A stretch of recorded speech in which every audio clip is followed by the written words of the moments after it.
exact man, Sir Francis Bacon. I was 3 years young when my mother sat me at the living room table and introduced me to my first drug. She poured from the white box the substance that I am to this day still addicted to. A-E-I-O-U, our vowels. I was told that Y was a part-time vowel, but never given reason after my mother had got me hooked on phonics.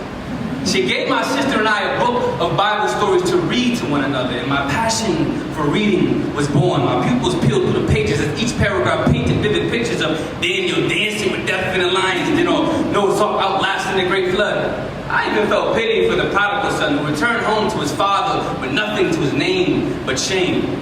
With more words at my disposal, I realized why was a part-time vowel, because they tried to do my boy dirty and stick him at the end of everything. It took me a little while to realize Y's favorite word was rhythm, because it was one of the very few he had all to himself. This was around the same time my eardrums started falling in love with the rhythm of hip-hop, and when I heard it was written, "Thou shalt have all eyes on me before I am ready to die," I tattooed the scripture John 3:16 in my heart. See, I knew for God so loved the world that he gave his only begotten son. My only question was, whose world is this? The Nas told me that the world is yours. So I studied the lyrics.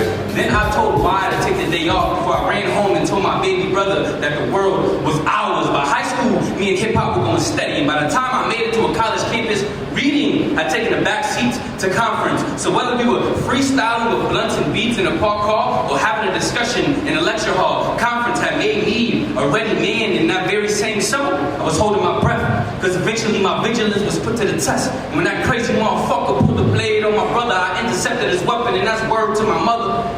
When I was stabbed, the aftermath got so shaky, I left my city to seek solace at college a month before the semester was set to start.